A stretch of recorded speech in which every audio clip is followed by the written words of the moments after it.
Hello everyone, Ace here, and today we are back with another Ace Impressions, this time having a look at the Lords of the West DLC for Age of Empires 2 Definitive Edition. This just got released just today, and it's only been actually partially released at the time of this video, however, more content will be dropping later today. But allow me to explain what I mean. So, if we go into the campaigns, you'll find that there are 3 campaigns with this new DLC. The Hutsville campaign here, the Grand Duke's campaign here, and the Edward Longshanks campaign. And they all come on this West Europe tab, which can admittedly be a little bit confusing given that there's already a Europe tab. So, yeah, it's kind of silly having a West Europe and Europe separate when especially the Europe tab already has campaigns in Western Europe. So, yeah. But if you tried clicking on the West Europe campaigns, you'll find that they haven't quite dropped yet, so you can't really play those. So I can't really comment on those yet. But this is a first impressions, and there is something I can comment about. The 2 new factions. There's only 2, like I said, 2 new factions in this particular DLC. The Burgundians and the Sicilians. First, let's get this right out of the way. Burgundy as a faction is overpowered. The economic upgrades are available 1 age earlier, meaning that you can start right once you tech out of Dark Age, you can start right away with your farms and whatnot upgraded and all that good stuff. The stable technologies are half price. The Cavalier upgrade is available in the Castle Age, and then gunpowder units have an extra 25% attack. Really, this is a cavalry faction in my experience from what I've played. And by the way, Burgundian Vineyards also makes it even more hilariously effective, because you can convert all your food into gold, and now your farmers are now producing gold along with food. And also, of course, relics generate both food and gold. Now, the relic bonus, probably not that impressive or important, but still something else to keep in mind. And like I said, this is hilariously effective, the Burgundy faction, to the extent that I expect it to be nerfed. I haven't really messed much with the unique unit, but you don't really have to when you have this many cavalry upgrades for your paladins. The only downside, really, from what I've seen, is that Burgundy does not have bloodlines. But otherwise, yeah, this is hilarious. And also, of course, you have the Flemish Revolution, which is kind of like the Revolution mechanics in Age of Empires 3, more or less. So, another thing to keep in mind on top of that. On the topic of the Sicilians, which haven't been getting as much attention as Burgundy, I don't think they're overpowered the way that Burgundy is quite, but they still have a really effective ability, some really effective stuff, and we'll be getting into that. So the castles and town centers do build twice as fast, and which is useful given that you do want to actually get your castle out with the Sicilians, because the unique tech is actually another hilariously effective thing here.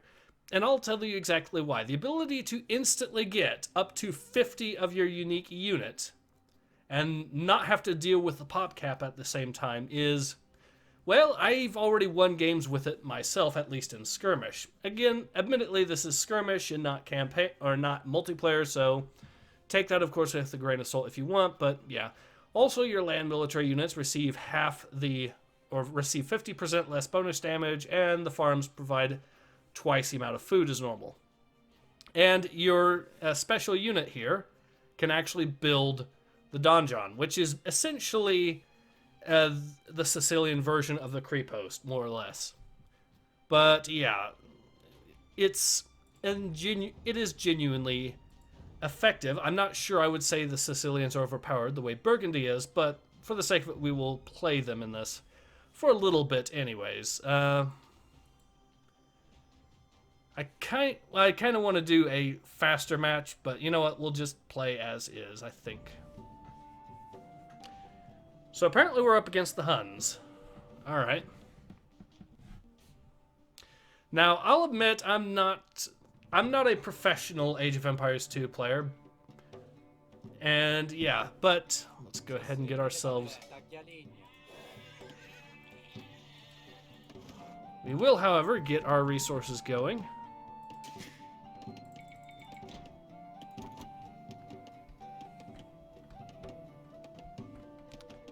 Hopefully we can find something useful. I was wanting to show off the campaign, I'll admit, when I got it, if only because, well, I know how these strategy games can kind of go in terms of length and to try to show off a full match, and I don't really want to show off a full match here because of just how long that would take, and I don't really think you really need it to get the full impression. You just... But anyways, we'll go ahead and play this.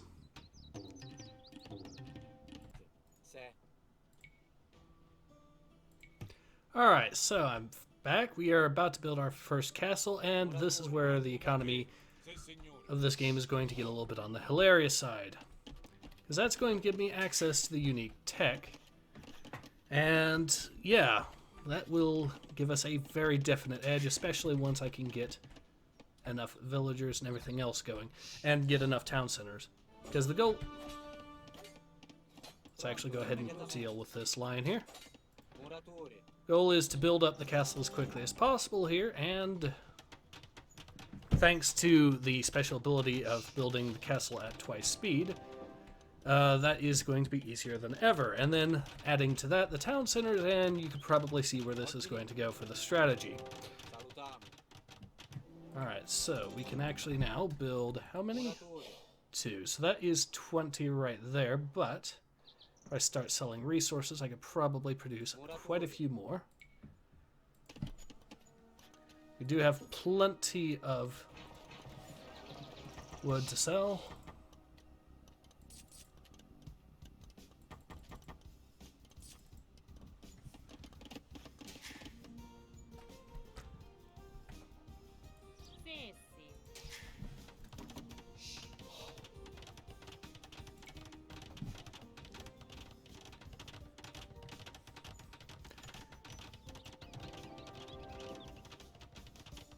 Now it does cost 600 gold, which is quite a bit, admittedly. However,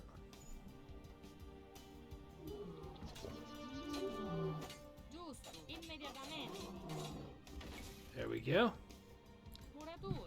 That's going to get us 30 right there. Plus the one town store we already have sets us up to 40. So once we get one more of these bad boys down, we should be rolling in units that will just steamroll the enemy. So let's go ahead and build one final town center. And if push comes to shove, we can of course always build farms and whatnot with these things, which we probably will.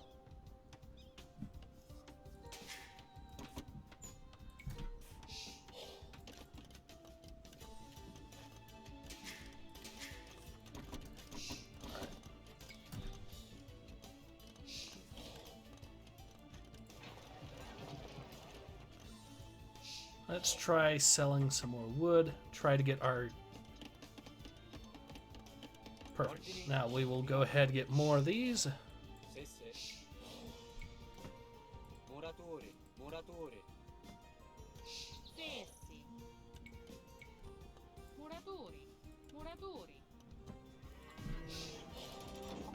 And let the mayhem commence.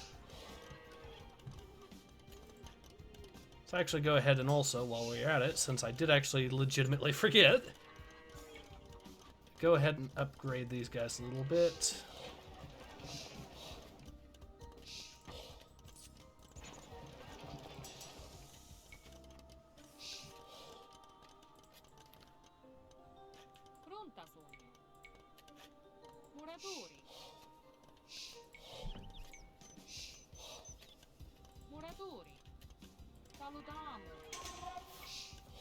And here we have it.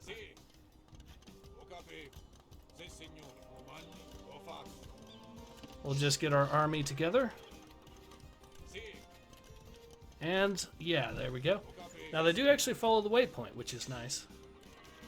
But now that we've gotten our entire army together, and the reminder, these guys have the ability to build donjons on their own. So once we get close, we'll actually be able to build more buildings if we need to. Just get extra troops. But instantly an additional 50 troops over the pop cap already. And yeah. I'm not sure it's broken the way that Burgundy is, but it is pretty powerful as an ability. So,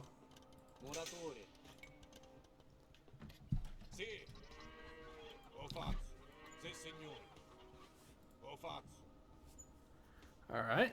So we are in position here to let the mayhem begin. We should hopefully be able to just steamroll over these guys as is.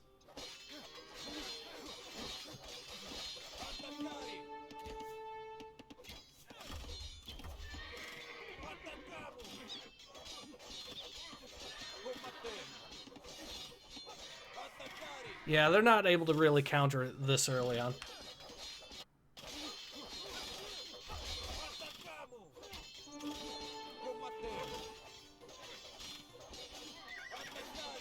Alright, we'll delete the town center pretty quickly, I think. So I don't think they're going to be able to out-DPS us here. And that should be the end of the match. All from smart use of the tech, so...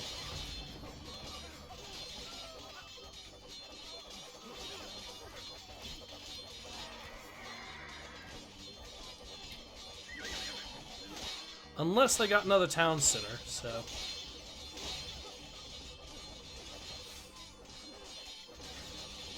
Yeah, I think that is a wrap as far as this particular match is concerned.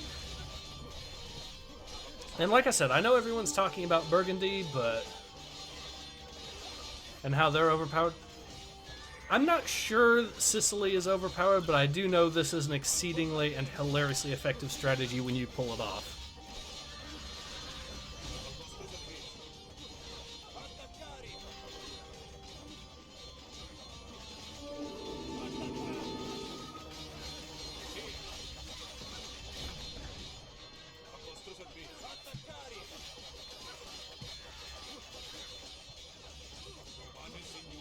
Alright. And remember, again, these guys do have the ability to set up the donjons, which we will actually do.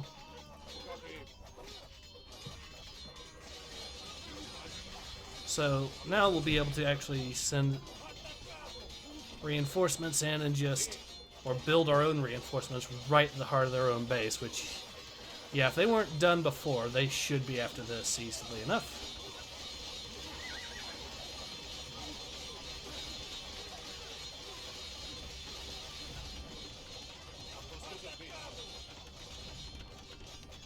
I don't know where their army is or why they haven't given up yet, but...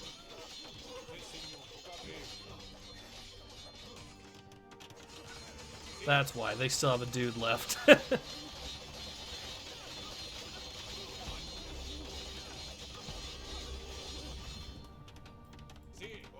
Alright, we'll just go ahead and delete them there, and that should be the end of it.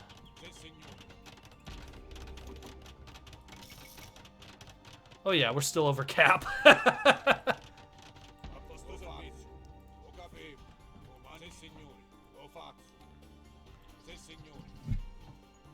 As you can tell, really effective when it comes down to it. When you pull it off properly again. Is that our final citizen?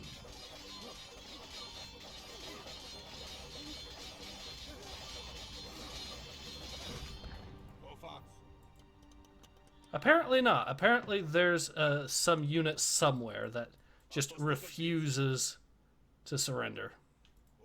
Oh, that's why. They have another town center there. That's actually kind of amusing. Oh, we won anyways. Alright. So yeah, apparently all they had was this town center that they didn't quite finish, and yeah. And a blacksmith here. Alright. So let's see how we did. Yeah, only lost 3 units out of that. They just weren't able to really do anything, and once we got the special ability, it was all over. But anyways, so let's go out of here. This is, once again, Lords of the West 4 Age of Empires 2 Definitive Edition. Do I recommend it? Well, I suppose. I do think, again, that the 2 new factions could use a little bit work. The Burgundy more than Sicily, admittedly, but I still think Sicily's new ability is flying under the radar and probably shouldn't be. especially on a game with low pop cap. But otherwise, well, it's Age of Empires 2. If you enjoy Age of Empires 2, then you should enjoy this. And if this DLC, of course, does do well, then they did mention, I believe, intentions to possibly make more down the road, which I suppose would be quite nice. But in any case, this has been Ace. Hope to see you guys again soon. Take care. Ace out.